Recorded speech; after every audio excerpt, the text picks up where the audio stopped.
All right, how's everybody doing? Welcome to Wednesday.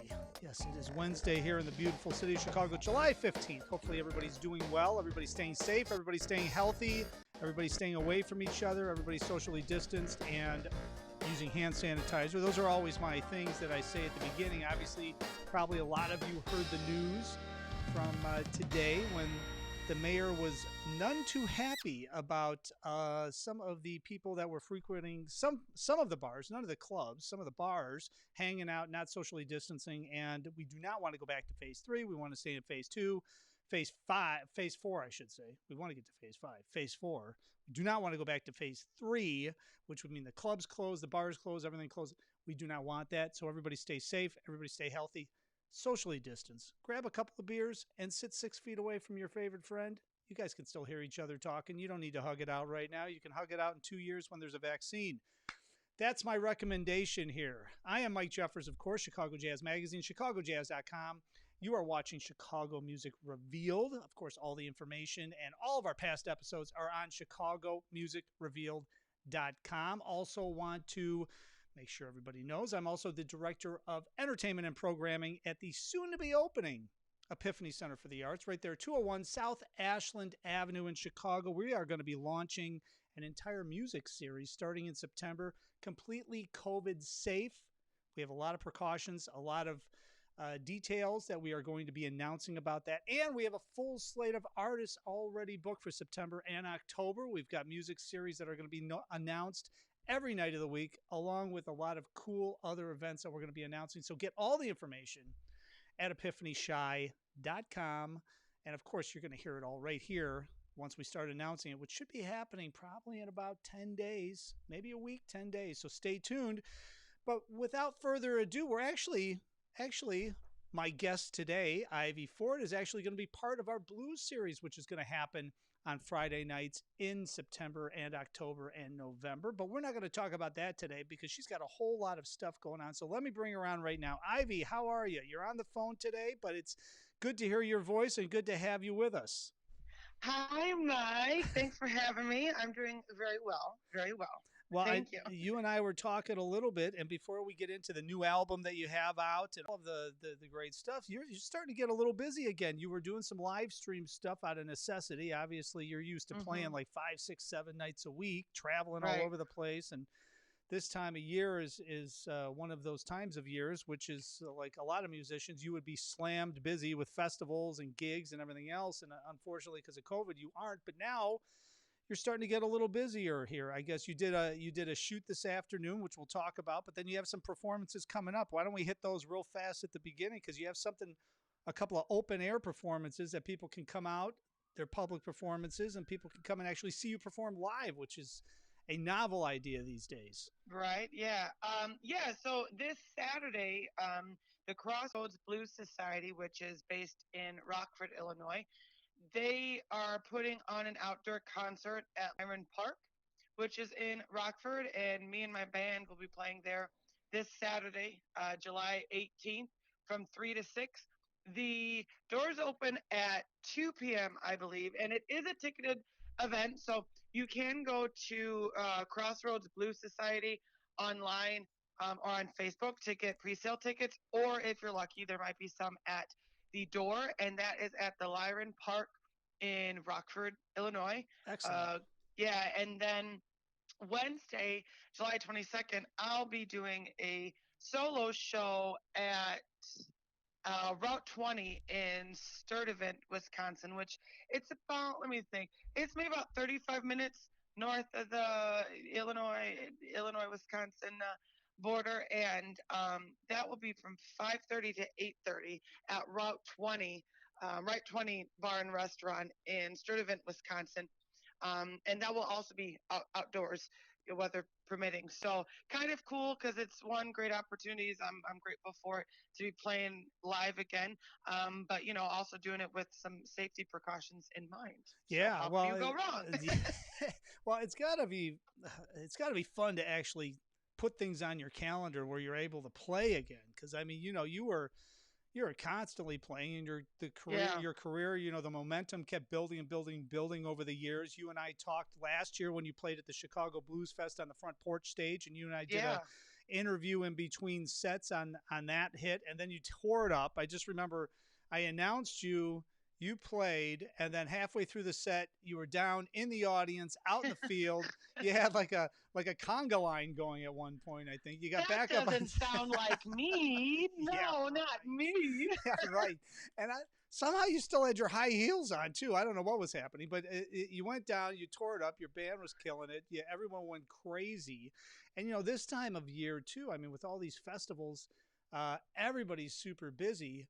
And then now with all of the cancellation of all these festivals, everybody's trying to figure out how they can do something virtually. But Right. you were today actually playing with your band over at our good friend Tony's place, Rosa's, and you're Mm-hmm. doing something for DCase because they're going to do a little virtual festival for Correct. probably kind of a makeup blues fest virtually. Why don't you talk a little bit about that? Yeah. So what it is, it'll be airing the last weekend of July, I believe, on YouTube, DK's their YouTube channel. It's exactly that. It's an alternative, close but not hitting the head on the mark. Obviously there's no exact replacement for Chicago Blues Festival, but it's a nice alternative where people can go and watch. I think there's a total of, is it maybe eight or nine bands or something like that, Mm-hmm. that will be broadcasted through over the course of this last weekend in July, which is, I believe, July 31st, August 1st, and Sunday, August 2nd. Um, and it's each band is doing a 1 hour set, and it was recorded and performed at Rose's Lounge. I know. Let's see. After me and my guys this afternoon, I know it was Melody Angel was coming in to do Oh, her nice. set. Yeah, and then I believe who else is on it? I believe John Primer, and of course, one of Chicago's very, very known faces, Mr. Yep. Toronzo Cannon. So there's a handful of us from the Chicago circuit that will be a part of that weekend lineup, which will be broadcasted on DK's YouTube channel, July 31st, August 1st, and August 2nd. Well, and I know you and I, are connected with DCase and all of the great stuff they were going to do with the Year of Chicago Music Right. and all of the different events they were putting on and pushing out and growing that 18-day festival they were going to do with the Blues Fest, the House Music Fest, and the Mm-hmm. Gospel Fest. I know you had a lot of involvement, probably gigs Yeah. around all of that stuff. And of course, over at the Epiphany Center for the Arts, we were going to do a lot of stuff. So I'm just happy that DCase is able to do some virtual stuff and start to, at least we're not losing an Right. entire year of no performances. So I'm happy. I know that they're trying to figure things out, in between. And then of course Tony over at Roses, I mean, he's been Mm-hmm. doing live streams with bands and trying to do as Yeah. much as he possibly can. But I mean, he's a club. He's usually open as well. So I mean, I'm glad all of us are working together to try to get the word out about this, but also being able to present some sort of live music for 2020. It's so important. Right. Oh yeah, for sure. And I think it's great and definitely need to be noted about how quick and how flexible everyone's been to make all this happen. I mean, when I decided and heard about doing this live stream for the end of this month, I think Carlos Tortolero he had he had hit me up I think like a week ago, and when he told me the info, he had probably just found out the info himself. So a lot of it was like instantly, hey, this is what I got. I'm telling you this. Are you able to do it? Bang, bang, boom. And it does take a lot of time and work and Oh effort and yeah. talent to put this all together and to coordinate it all. So definitely props and kudos to everyone else making this magic happen. Yeah, no, well, I mean, and it's great. So I'm glad you're involved in that. But I mean, you've also, I mean, you and I talked a little bit when we were setting up the thing over at Epiphany, which we're excited to have you, and we Oh cannot yeah. wait to be able to announce all that stuff. But you just came out with a new recording this spring, Yes. Club 27. Yes. And it was coming out. You ended up doing a virtual release. So, I've had a lot of different musicians on talking about stuff, Hmm. and they're still pushing music out, still releasing music even during a pandemic, which is very Right. important. I think actually it might be a good time because you got a captive audience, you know. Right. Yeah. There's not as many distractions, Right, so exactly. the Exactly. competition as far as getting their attention, like you said, is a little less, which is nice. But this is a really interesting recording. Why don't you talk a little bit about it? So Club 27, tell everybody what Club 27 was. Yeah. So first of all, it's very important because come to find out, I guess wrongfully assumed that most people, music fans or not, but specifically music fans, that that a lot of people didn't know about this whole unofficial 27 club, which what it is, it's a just that unofficial group of musicians of our time that were some of the greatest, most monumental musicians and and and um, and performers and entertainers that tragically passed way before their time at age 27. So some of those musicians include Janis Joplin, Jimi Hendrix, Amy Winehouse, Kurt Cobain, so on and so forth, Jim Morrison. and Jim Morrison. Yep, of the Doors. Yeah. So, um, so I had this idea, and it was pretty wild because after my album before that came out, I'm always constantly writing. I think any active musician does. You never quite like stop trying to write new music. But I was just trying to come out with just anything new, and then I don't know when it exactly struck me to, I guess, do this sort of concept album. But then when I kind of thought about it, I said, okay, well, let me think more into it. And if I'm going to do it, let me do it somewhat the right way. So not only did this album uh, become a homage of a handful of artists of the 27 Club, like the ones I had listed, Yep. I actually released it. It dropped at midnight on my 27th birthday. That's that's awesome. Yeah, yeah. So some people are like, "Ooh, isn't that a little?" I'm like, "Yeah, some hoodoo voodoo," but why not? Yeah. So it was which my 27th birthday is February 26th. So so yeah, that's when it dropped, and we were planning for a live release party, obviously, and then shortly after that was when all the pandemic hit and the quarantines and shutdowns and stuff. So Yep. we had to make it work. But but yeah, so the Club 27 album, it's definitely different than my last two. My last two albums, Time to Shine and Harvesting My Roots, were definitely geared towards straight blues and things like that, and roots music. Where this was just that, I have a track on there called Fine that is, it reeks of Nirvana. Um, I have a song on there that's called Little Miss Little One, inspired by my daughter, and that sounds a lot like Bobby McGee by Janis Joplin. But I will say, and this came kind of midway through the process of recording this album.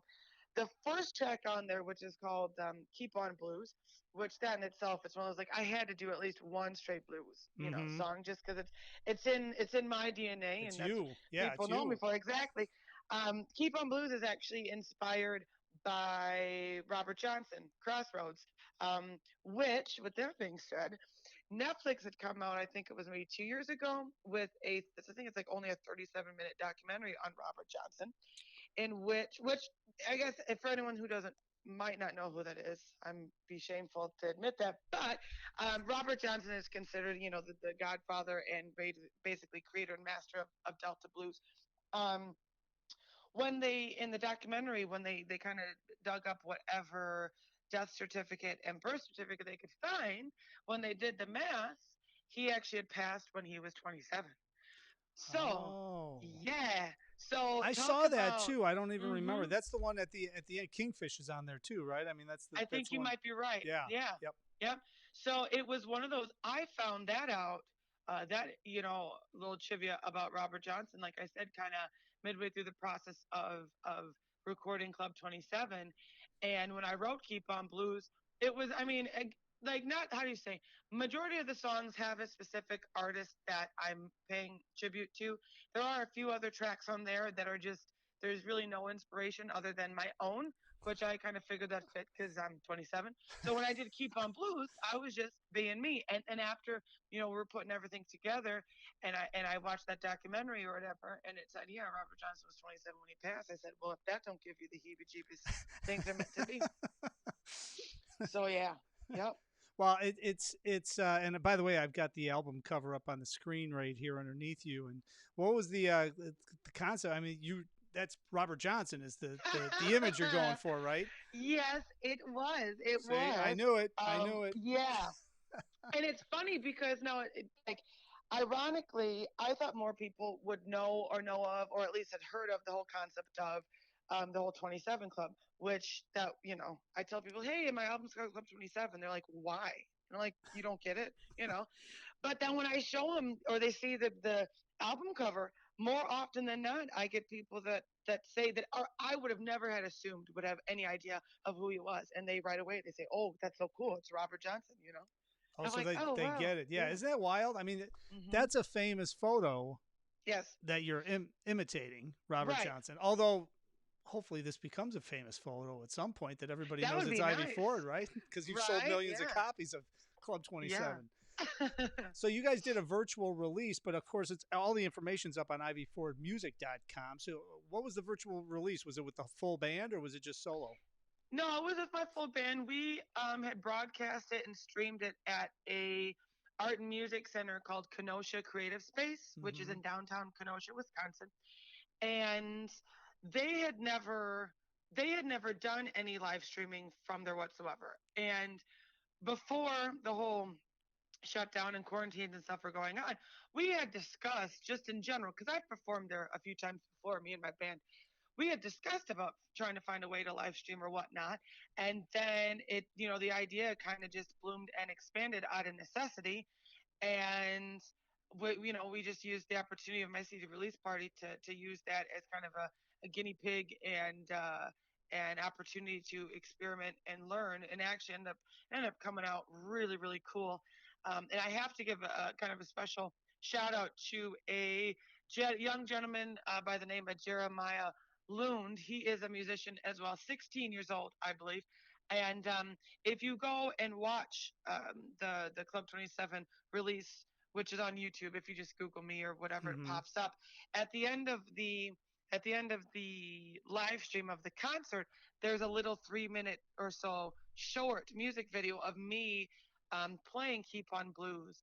And that Jeremiah, he had thought of just right there on the spot. And literally, we shot it in like, I don't know, 12 minutes, if that. And then he edited it on site. So that way, when we went to go stream live, it'd be ready to plug in that night that we had done Oh, the release party. nice. Yeah. Yeah, so talk about like techies and cinematographers and stuff like that.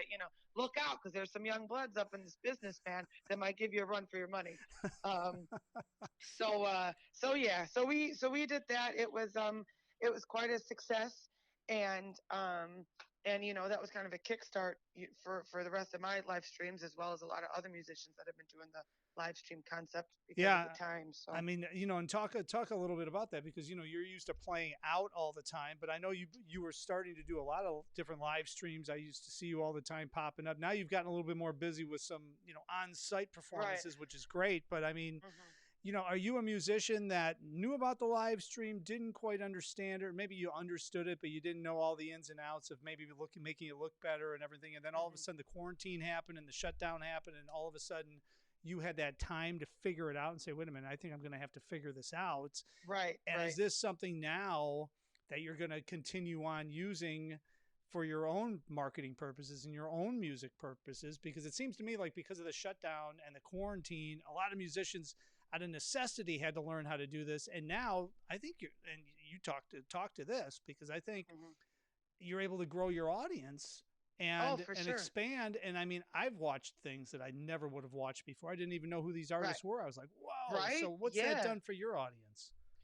Well, it definitely has expanded it, and it's made it more accessible for fans and supporters of mine that you know aren't able to go to a 10 o'clock start time show Mm-hmm. at night. Um, so they've definitely benefited from that, and they've been vocal about that, which is a huge positive. When the whole live stream concept kind of started coming about, um, I mean, a lot of us had done, we had used the hope of live stream as like for mini commercials, so to say, or be Mm. like, hey, it's so and so, just want to let y'all in on our upcoming shows. But to actually use it as a performance platform, I had never really done.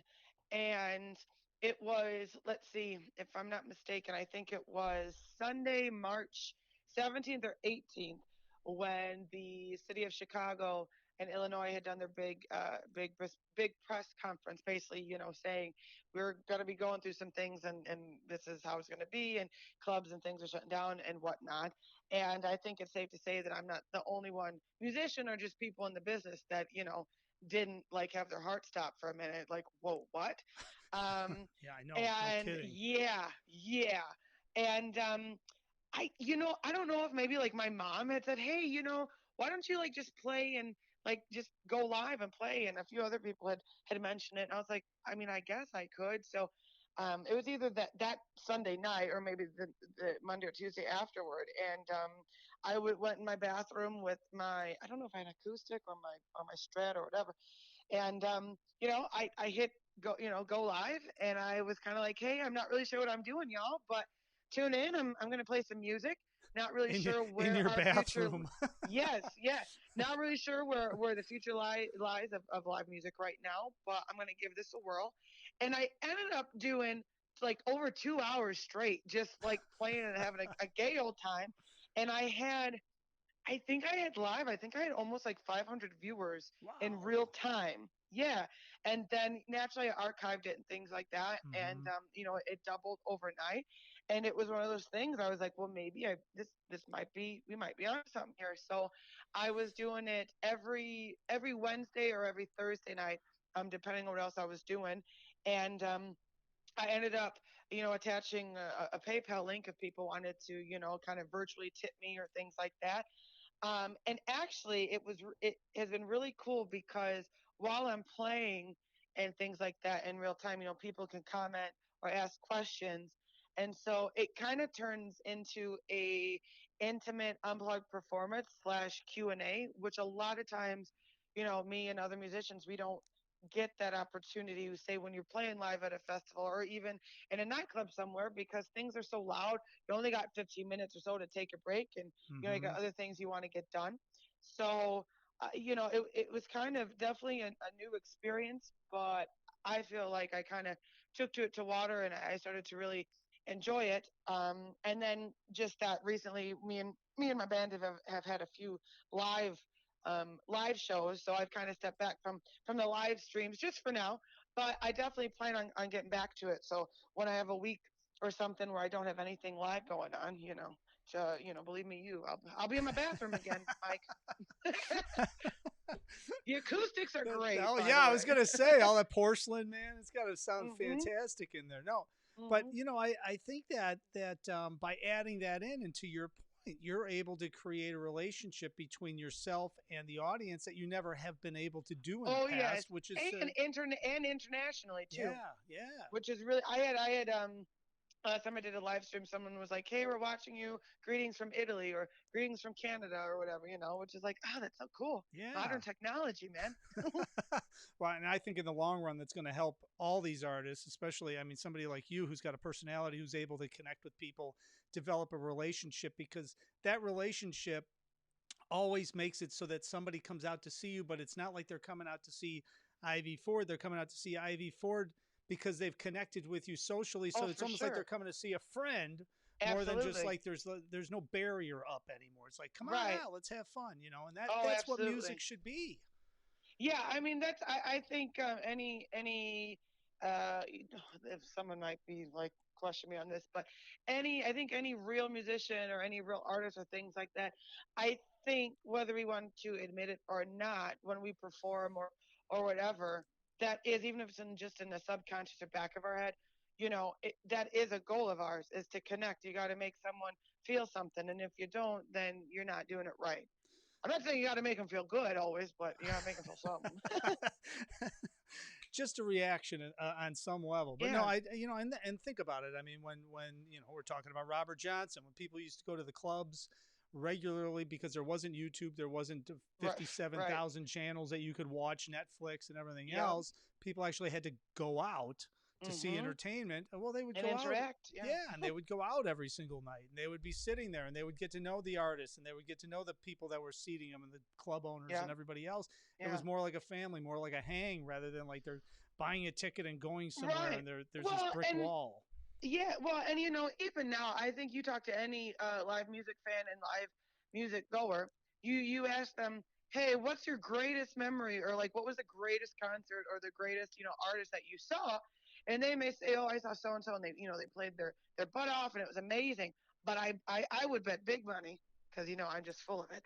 No, I would bet I would comfortably bet big money that they would the biggest comment that they would say that was most memorable was maybe a hi and hello, or a two three sentence conversation they might have snuck in with the artist that they saw, Mm-hmm. while they were going back to their tour bus, or maybe they caught them at the bar getting a drink, or I don't know, going to the bathroom or something. That's Mm-hmm. what that's what I think most audience members and patrons. That's yes, they remember the great performances and great music, but it's those magical moments, as cliche as it sounds, that they really do remember. Myself included. I'm the biggest music fan and dork and music geek. When it comes to me watching live music. So Yeah, I mean, yeah, me too. When I would have interactions with some of these, famous artists or just artists that I really, held in high esteem, I remembered that more yep, than watching them it, play yeah, because it was that yeah, personal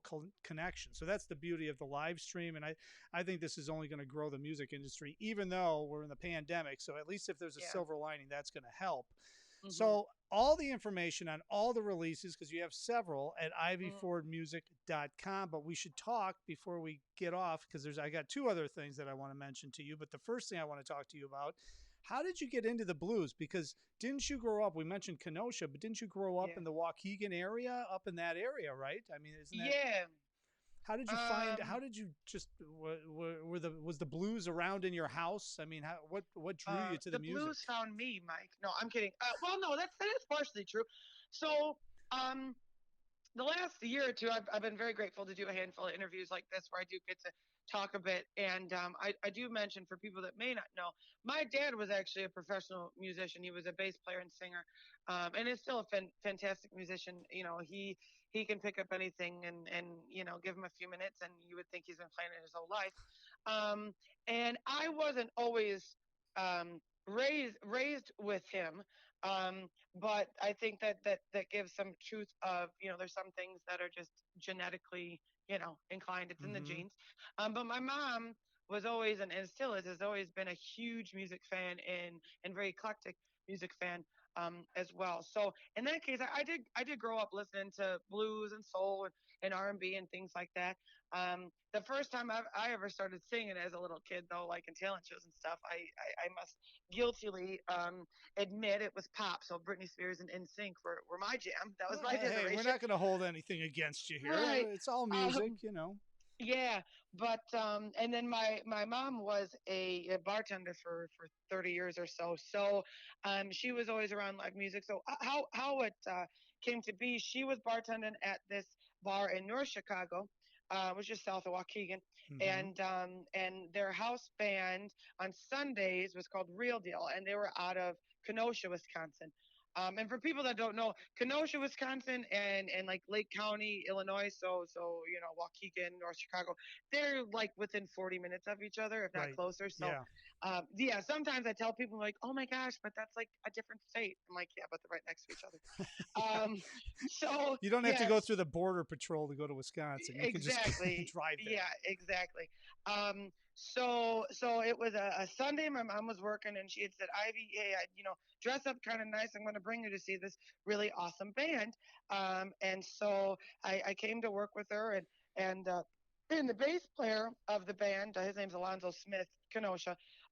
He had come up to me and he said, "Hey, your mama was talking to me. She says you sing and stuff." I was 12 at the time. I said, "Yeah." I said, "Yeah." And he goes, "Oh, well, you want to come up and sing something?" I was like, "Yeah, for sure." Like totally like You didn't even think bluffing, but twice about it, I guess. You just said, yeah, yeah, I for probably sure. should have. Yeah, I probably should have, but I was like, "Yeah, let me." So I think the song was, it was the only song I knew, was Aretha Franklin's Chain of Fools. And so they got me up and I sang, and I guess I did well enough. They said, "Oh, that was great." Went over with the crowd. They said, "What else? You got another one? What else you got?" And I was like, "Another what? What do you mean? Another what?" And they're like, "You don't have another song?" And I'm thinking, I'm 12. I'm You're lucky 12. I have Yeah, one. exactly. So I quickly learned that I needed more than just one song, and I would go out kind of regularly on Sundays to go hear them play it at that bar, and then we became really good kind of family friends, the whole group. And whenever they were playing in Wisconsin, I would go out to see them when I'd have the chance, and then that turned into the drummer. He passed away a couple of years ago. His name was Steve Rainey. He was the drummer and manager and kind of mastermind behind it all. He Mhm. started hiring me for kind of low gig supper club shows as a vocalist and a keyboard player as well. So I was doing that and talk about a well of knowledge and like on site training, because the stuff that I learned about the music business and live music business and musicianship and all that stuff at 12, 13, and 14, you can't really learn that from a textbook. No, no. It really set me up to succeed with what I'm doing now. Um, and their band, I mean, they did a little bit of everything, but they were very specialty in blues and soul and roots. So that's where I got essentially my big boost in this, as far as big foundations in the blues. And then as I got a little older, still not old enough yet to be in bars, but don't ask, don't tell. Um, I would go to open jams, which when it comes to open jams, the easiest thing, well, and again, that's within reason. By saying easy, but Right. the most common things that open jams were playing was blues. Mhm. So that just set me up to hone my craft even more. And then I kind of stopped for a little bit because I had to graduate from high school. Ugh, crazy as it What a seems. drag. I know. So I wasn't playing out live music that way. But it was always in performance of theater and things like that. In high school, and then when I graduated, I got hooked up with a band as a backup singer and a keyboard player, which I did that for a year or two. And when I decided to pick up guitar, which I knew like three chords, the guitar player in that band got his nose out of joint. And so the rest of the bandmates kicked him out, and they said, "But Ivy, if you want to be the if you want to be the front the front man, we'll play for you." In which the bass player that was in that band, he's my same bass player that still plays with me now, Willie Roush, for the last 10 years. So Wow. yeah, Isn't that's how that happened. isn't is JB Ritchie in your band? So I met JB when I think I He's a just turned legend, by the way. He's 21. a legendary Yeah, blues man in Chicago. That's why I'm asking, because I remember being at yeah, JB played with you on some of those gigs that I saw you at. I think, right. right? Yeah. Yeah. So he used to do an open jam in Highwood, Highland Park, Illinois, which is North Shore Mm-hmm. here, and I met him at an open gym there. I think I was the first time I met him. I wasn't quite 21 yet, because the place, it used to be called the Alley. It was right next to Gabe's Backstage, which Oh was a yeah, big that's music club. right in Yeah, Highwood.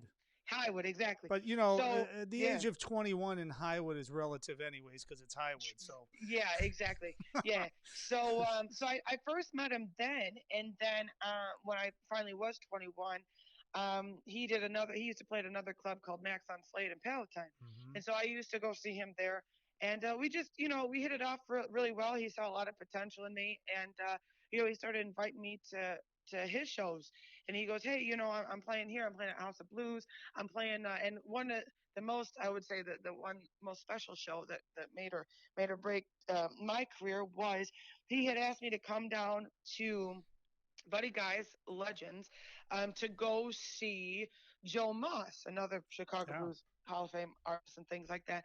And so I went down there, and he introduced me to Joe, and Joe had me come up and sit in with the band, which is cool because actually his rhythm section at the time, his bass player Mike Zabrin, is a huge friend of mine, and him and I have done a lot of work together as well. But so I sat in with Joe, and as people know at Buddies, they live stream everything, and I'm in the archive.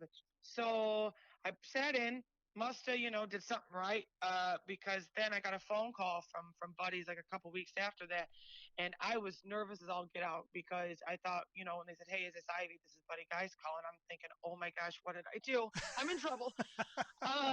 Which wasn't the case. They said, "Hey, do you have a band video of you down here?" Or I should say, they said they saw a video of me down there first, which was scary. And then they said, "Do you have a band?" I said, "Yeah." And they said, "Well, you free this date in January?" I said, "Yeah." And they said, "Well, because we need an opener slot, this and that." I said, "Okay, cool." Now, mind you, I wasn't aware that Buddy does this Yeah, January his whole residency. January thing. Yeah, right. Right. So it didn't even click because I had no idea. And before I hung up the phone, I said, wait. Wait, before you go, am I allowed to know who I'm opening for? And they said, "Oh, you're opening up for Buddy."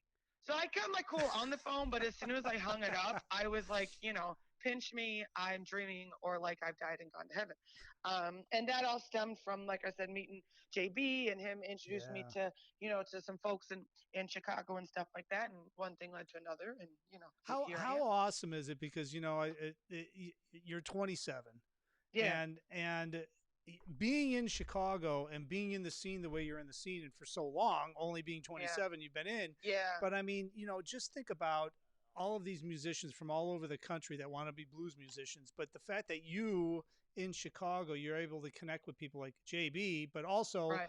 Buddy Guy, because Buddy Guy's Whew. in Yeah. Chicago and you're opening up for Buddy. It's like, Yeah. it's stuff that people would just like dream of being able to do. But I think Right. then you look at everybody on the scene here in Chicago, and it's kind of like you just take it for granted that it's like, oh yeah, well, Hmm. his buddy's sitting over at the bar again on Wednesday night. It's not a big deal, Yeah. whatever, Act cool. Don't make a fool out of yourself. Come on now. Act like you've been somewhere. Well, Yeah. you know what I Yeah. mean, though. Yeah. I mean, it's like such an opportunity because you're in the Chicago scene and they welcomed you into Hmm. the Chicago scene and you're able to Oh connect with yeah. all these guys. I mean Yeah. that must have that to your point from before about how you learned when you were coming up when you were 12 and you were playing with Hmm. these bands. I mean, all these guys are seasoned veterans and they're playing on the Yeah. Chicago scene and doing that. That had to be something. I mean, you must have been able to just take your business acumen, your showmanship, and your Yeah. playing all in one and grow it like leaps and bounds compared to if you were growing up in Iowa trying to do this. Oh, for sure. Yeah. Well, and I mean, when people ask me if they say, "What would you say to someone else?" And anyone, but especially like a young person like yourself, or as someone that started out as young as you did, definitely. Um, there's a lot of, how do you say? I've definitely had a lot more opportunities than say someone else would have been. What in the same breath, you can have all the opportunities you want, but if you don't dedicate yourself to how do you say taking those opportunities, taking people up on those offers and showing up and show out. And I tell people all the time, young and old, it's amazing what you can do when you don't want to make a fool out of yourself. Right. So, Right. and then on that same token too, you got to be, yeah, you can know a lot of and have done a lot of things, but you always are going to learn something new. So, having that humility is huge, and it's not always just, not gloating and saying, "Oh, I'm the best player, I'm the best this and that." You know, you need that humility and things even more so off stage, because I've met a lot of fantastic players and performers, and you take them off stage and they're just, they're wretched to be around because their attitude and their personality and their Yep. character is not very nice. So it's a lot of things that you have to consider and take account for. But I am extremely grateful and am, I it was like, even like, last year when I played the Chicago Blues Fest, everyone and their brother was like, you so deserve to be here and things like that. But still, to me, I'm thinking, oh my gosh, I'm so not worthy. I'm so, because I'm just so grateful Yeah. to be among this, world known, master of master type of event. And I still get tickled when I get a text message from, say, like Mike Wheeler or Toronto saying, "Hey, what's up? How's it going? How you doing?" I'm like, "Oh my Yep. god, they just called me just to say hi." You know, it still has to sink in sometimes because Well, it is such a whirlwind. and to your to your credit though, I mean, you had a lot of opportunities, but you created a lot of opportunities because if you wouldn't have learned more than one tune at 12, then Right? you Yeah. wouldn't have been asked back anymore, and that would have been the end Right. of that. So it's not like, Yeah. it's like Come on. So I Yeah, mean, right. but it's also it's having the hunger to take advantage of the opportunities, and also Mhm. when you're off stage. I think it's when you're off stage, it's even more important than when you're on stage. I mean, everybody can Oh throw yeah. down. You can learn how to throw down. You can learn Right. tunes. You can learn how to work with a band. All that stuff. And even if Mhm. it's halfway decent, if you're a fun person to be around and you're not a Right. pain in the neck, and people Mhm. genuinely know that you want to try to get better and you're interested in learning the craft, that Yep. goes a million times farther than somebody that can throw down and you get off the Mhm. stage and you're just like, oh, how Well, long is and this again, break? I don't want to talk to that person right. for Well, and 15 minutes. again, like when I was saying about people, you ask them what's their most memorable moment about a concert, and they, they'll say, "Oh, I got to talk to so and so." Yeah. It can backfire on you, and they'll say, "Yeah, I saw so and so on their show, it was great, but I went to just go say hi to them, and they totally were a jerk." They Mm-hmm. don't forget that stuff, man. And and that can be hard. I mean, as a musician, as a performer in the business and stuff, we are human. So obviously, every once in a while, we may have a day where it's like, oh man, I'm really trying to keep it together. I get that, wholeheartedly. But yeah, you got to be, just don't be a jerk, okay? That's just a nice motto to live by. Don't be a jerk, and don't be mean. And That's it's like I say all the time when I sign off, whether it's a live thing or whatever, I'm always like, hey, be safe and be kind, you mm-hmm. know, because you can never have too much kindness. So That's it. be safe. Actually, I Yeah. had Jimmy Johnson on a couple of weeks ago, and he said something very similar as he was closing out the whole thing, something like that. Hmm. And that, I mean, it's not difficult words to live by. It No, makes a lot of sense. for Love it. sure. All right, now before I let you go, all right, Yeah. I've gotta hang on. I'm doing all of the graphics and all of the ins and outs here. So bear with me. I'm going to close out the Club 27, which I would suggest everyone head over and check that out on ivyfordmusic.com, because it's really, you heard the story about it, behind the scenes story about some of the reasons and some of the stories that she wrote music about. It's really good. Plus, she's got a ton of other recordings on there, so you want to check that out. But I've got to bring up this other screenshot because it's all about marketing. And you are, of course, selling Ivy Ford t-shirts, hats, Yes. and face masks. And I Yes. love the face mask. It looks just like you. I love it. So are you selling a lot of these face masks? Yeah, it comes and goes. When I first naturally when I first said, "Hey, these are available now," I had a lot of people that ordered some, and even cooler, um, another great asset to the Chicago blues scene and blues scene in general. Sweet Music Chica. She is a photographer. She had recently posted. She got her hair done, and she was wearing her face mask. So she took a selfie and tagged me, and I was like, "Oh, I love you," you know. So yeah, definitely have a handful of them out there, and if anything, hopefully we can say sooner than later.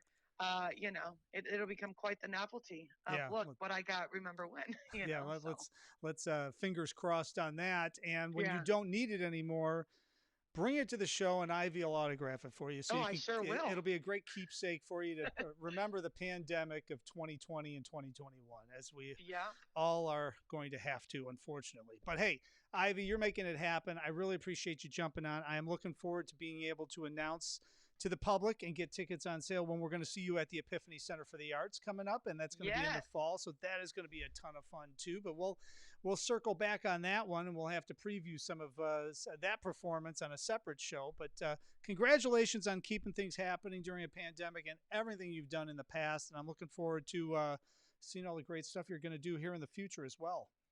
Thank you so much. Oh, always a pleasure. Always a pleasure. So thank you for having me. Awesome. All right. Stay safe, and we'll see you hopefully soon. All righty. All right. Thanks, Ivy. Mm-hmm.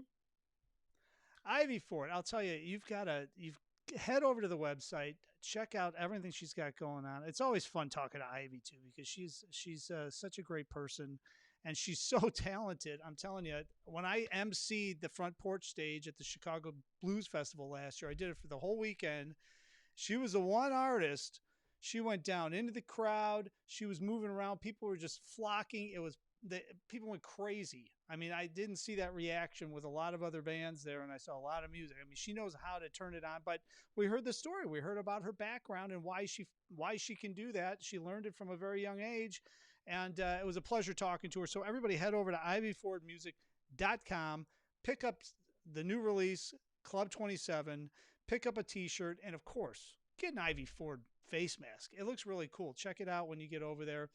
All right, I want to thank everyone for watching today, everyone for listening, everyone leaving comments. If you like what you're hearing, please share this out.